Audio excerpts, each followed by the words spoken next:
At the beginning of 2012, one of the hottest issues in the country was the Korea-U.S. free trade agreement. Now, the two countries started talking about a need for a trade deal in 2003, and it took us 5 years and 8 months for the deal to finally be implemented. Now, this begs the question, has the trade deal created economic synergy between the two countries? Also, has Korea become a more attractive place to invest in? Well, to answer some of these questions, we're going to invite Aimee-Jackson, the president of the American Chamber of Commerce. Well, thank you so much, President Jackson, for your time today. Thank you very much. I'm very happy to be here. All right, so like I just mentioned, there's 6 months now. We're talking in terms of the course FTA having gone into effect. How would you evaluate the deals so far? You know, the American Chamber of Commerce has been a long supporter of this deal, and we've long said that there would be benefits to both sides from this agreement. And I'm really happy to say that we are already seeing benefits to both sides. Well, let's talk a little bit more specifically about those benefits in terms of exports and imports. You know, there's been some difficulties in the global economic situation. Right. So that, of course, has affected everyone's imports and exports in the world. But even though Korea's global trade has gone down more than 3% since the FTA was implemented, trade between the U.S. and Korea has actually gone up 1.9%. So that's very significant in this economic environment right now. Right. So we can't say that it's all attributed to the course FTA, but definitely played a big role, right? I think it played a huge role in Right. this. And if you look at the Korean exports of goods, for which there were significant tariff reductions under the FTA, those have surged some 16.8%, I think, overall, which is a huge amount above the overall increase in trade between the two countries. And I'll also say, as an American, you know, because we're watching this really carefully, Right. Korea seems to be doing better if you're keeping score in the FTA implementation so far. Okay. Well, let's talk a little bit about not just the positives then, because clearly in terms of numbers we are seeing some positive effects. But especially the opposition party here in Korea, we have to talk about the ISD, right? The Investor-State Dispute Settlement. Now, basically, this is the portion that allows firms from 2 or more countries in this trade deal to be able to take legal action against the state if they feel that there's domestic policies or domestic laws that's inhibiting their ability to make profit. So what is your viewpoint on all of this? Sure. You know, the trade agreement is huge. It has more than 1,000 pages. So there are many aspects of the FTA that need to be understood in the context of what benefits can accrue to both countries. Right. In the case of ISD is a very difficult and legally complicated area of the FTA. But I think it's largely misunderstood by a lot of people in both countries. And what I'd like to say is, you know, the basis of that part of the FTA is to protect investors in each country, in our reciprocally in each of our countries. And right now, there's about 2 times the amount of Korean investment in the U.S. as there is U.S. investment in Korea, simply because of the size of the U.S. economy. Now, we know that investment on both sides will probably increase as a result of the FTA, but when Korean investment is in the U.S. is 2 times the size of U.S. investment in Korea, that means the ISD clauses are more important for Korean investors because there's more of them and they have more money and more investment in the United States that could need to be protected. Right. So right now, the starting field doesn't sound exactly level to begin with in terms of really nitpicking at this. Yeah, I mean, again, it's a very complicated area, and I think there needs to be more dialogue to make sure everyone understands exactly what the provisions are and what it can and can't do and who it does and doesn't protect. You know, we did some statistics, and we found that there's 2,500 agreements in the entire world that have ISD clauses in it. So really, many countries have found benefits in having ISD to protect their investors abroad. And even Korea has more than 80 treaties in effect that have ISD in it. Right. Well, like you said, more talks need to be played out there. In terms of the negotiation process and trying to work this out, how do you think they'll pan out? You know, I think it's really great that both sides have kept an open door to discuss issues of concern to the other. The ongoing dialogue between the U.S. and Korea on a government level, a regular government level, is one of the benefits of the FTA. The FTA, you know, putting aside ISD, which is the final step in any problem solving, and only covers certain things. The FTA itself creates working groups that are created solely to make sure that both sides understand implementation and both sides can raise any issues of concern before they get to be serious issues of concern. So there's an ongoing dialogue between the two governments, and so far it seems to be going quite well. Okay. Well, you brought up a very good point. There's not nearly as many American firms here in Korea as there may be, relatively speaking, in the U.S. Would you say, not only with the Korea-U.S. FTA having gone into effect, but just overall, especially you've been here since at least 2009, right? How has Korea evolved as a place to invest? It's a good question. And I've lived here for 3 years, but I've been doing business related to Korea for 10 years. And I've seen real dramatic changes in Korea in terms of the way business is done, in terms of the way the government regulates foreign and domestic companies. And all those changes that I've seen have been positive. Right. 10 years ago, we had a lot of issues on our plate when I was a U.S. government trade negotiator. IPR, intellectual property rights, is one of those issues.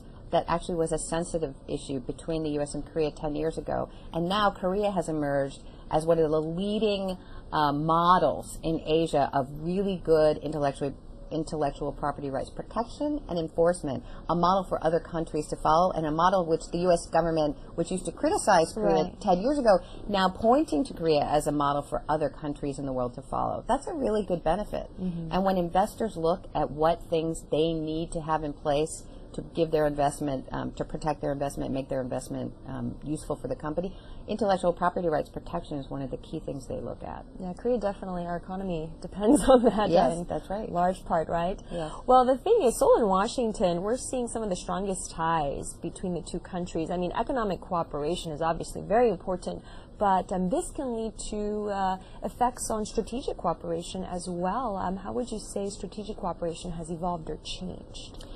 As you noted, I mean, the U.S.-Korea relationship is strong and has been strong for decades, but it seems to get stronger and stronger, which is something, as an American and someone who is very deeply involved in Korea, I feel very proud of. And it's really good to see how strong ties we forged at the presidential level on down, Secretary of State, into the various ministries, but also people to people. Korea sends almost the highest amount of students in the world to the United States to study, and that creates a really strong cultural, personal ties between our countries that's really fantastic to see and growing. The economic relationship, the FTA, we think, there was already a political and military relationship that was strong. This is bringing a third pillar that's going to just enhance the cooperation and the ties between our two countries in positive ways. And especially with the Korea-U.S. FTA, companies, it's just natural for them to start linking up, right? That's right. Yeah. Well, FTAs, in terms of Korea and the U.S., we have that aside from the ISD that we mentioned, but there's also a trilateral agreement being discussed between Japan, China, and South Korea as well. What are your opinions on this agreement? I think it's really exciting. It's exciting that the three big economies in Asia are getting together and talking about ways they can solidify their relationship. Right. There are tensions, unfortunately, between some of the parties of that relationship, and I think bringing a new economic dimension, closer economic dimension to that relationship can help in the geostrategic sphere, as we discussed just a moment ago. Right. But also, increasing the free flow of trade and lowering barriers in markets around the world is something American business supports very strongly. So we think this is a good thing. Right. Well, how would you say, though, that this trilateral deal would affect maybe other countries, Western countries, including the U.S.? Positive or negative?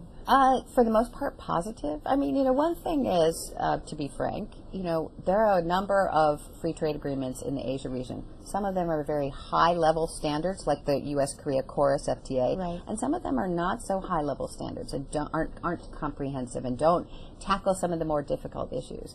And we know with Korea, one of the driving forces of this trilateral FTA, I think we have confidence that Korea will try to make sure this is a high-level trilateral FTA. And the more different countries, like China and others, are brought into the international trading system, and the more countries like China are talking about providing a level playing field in their economy so that the U.S., Korea, Japan, and others can compete, And also Chinese companies, as they grow and change, can compete fairly in foreign markets. That's really positive for everyone, I think. Okay, so win-win situation overall. But we are seeing a rise, bringing this back to Korea and the U.S., we are seeing a lot of, like we mentioned earlier, ties between Korea firms and wanting to set up, shop in the U.S. as well. What are some of the factors, would you say, behind this? I guess it's kind of, being that the U.S. is one of the strongest economies in the world, it would be natural to look that way. But what would you say is some of the reasoning behind this? There's many reasons, of course. The strong, close historical ties between the U.S. and Korea makes us logical places to look. If a company is building and decides to go abroad for the first time, Korea, for an American company, for example, Korea is now on their radar screen because there's been so much talk about the FTA and there's been so much talk about the positive ties between the two countries. Similarly, for a Korean firm, there are many small and medium-sized Korean firms, and there's been a lot of attention on helping SMEs, small and medium-sized enterprise, succeed in Korea, but also abroad. AmCham, for example, has done some outreach to some of the bigger SME associations here, KBIZ and the Small Business Corporation. We've done some programs to show them what's in the FTA for them so they can benefit from the FTA as well. And we're hoping that with our support and with the Korean government support and other support, they will also be able to start looking to options in the U.S. market.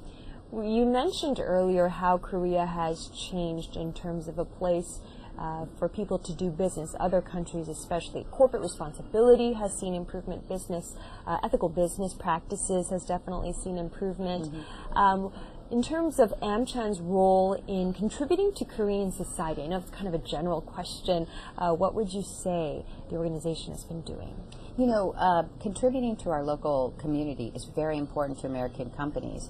And one thing I like to tell everyone is we've been here on the ground almost since the end of the Korean War. Right. Next year's our 60th anniversary Wow. in Korea, yes. And so our companies have been here on the ground working with Korean government and Korean citizens to try to rebuild the country and make very positive contributions to Korean society.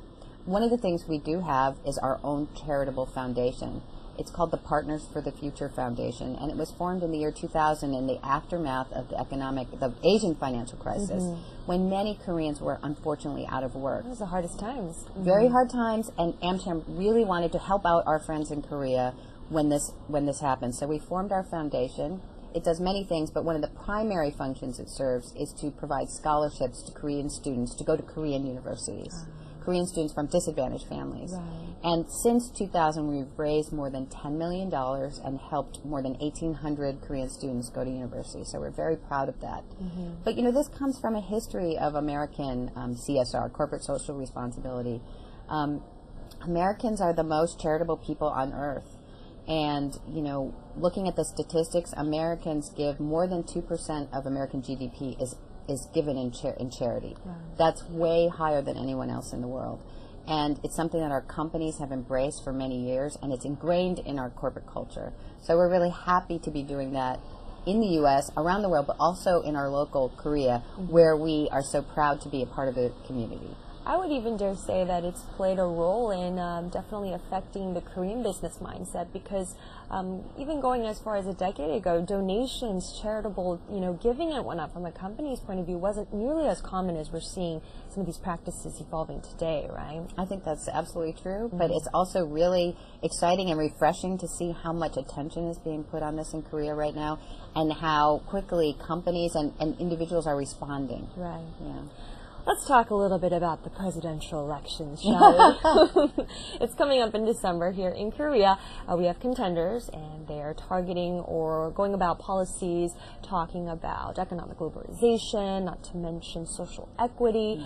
So how would you say this whole, socio-political atmosphere affect American companies? I think we are 100% confident that no matter who wins the Korean election and no matter who wins the U.S. presidential election, U.S.-Korea diplomatic, strategic, and economic ties will be very strong, without a doubt. Of course, we're excited what's going on in Korea. There's always a mood of excitement when any country has a presidential election. Excitement's a safe term. Yes, right. Well, though, I get the pleasure of watching the debates going on in the United States and the campaigns going on in the United States and the debates and campaigns going on in Korea at the same time. It's very interesting. So you get front row action seats, right? Yep. Okay, so you're looking very positive in terms of the results, not really affecting ties there. But, okay, let's talk a little bit about the U.S. presidential elections. This is such a critical year in terms of politics for so many countries, right? But how would you say, are there policies that are sticking out in your mind when you think back on what some of the contenders are saying in terms of how it can affect Korean companies more specifically? In terms of U.S. policy towards Korea, it seems that, President Obama has been very Asia-focused. Right. He's also been very close to Korea. I feel like the two presidents have met more often than, anybody else. They've met very often. Right. And President Obama's been here 3 times. That's a good record. Yeah. So quite very friendly relations. Very friendly relations and a very strong emphasis on Asia. I think you'll see that continue no matter who's the American president, Mitt Romney or Obama. Well, lastly, maybe you have some, being that you are the president of AmCham, words of advice for American companies that are looking to Korea as a place to invest or do business. We also feel one of our key roles here is to encourage more American companies to invest in Korea. And, what we say is, look, Korea is such a dynamic market. It's so exciting. Korean consumers love new things. They want to have the best. They want to have the newest, And so if you can launch a product here, you can pretty much succeed anywhere in Asia. It's a great testing market, right? Yes, absolutely great testing market. But we also say, every market's unique. And if you're going to come to Korea for the first time, you should take some time to learn about Korea, Korean culture, Korean tastes, and that will help you succeed here. I think that's some amazing advice. Well, overall, thank you so much for your insight, not only in your overall view and your experience of the culture here in the country, but definitely in terms of the business atmosphere between Korea and the U.S. Oh, my pleasure. Thank you very much.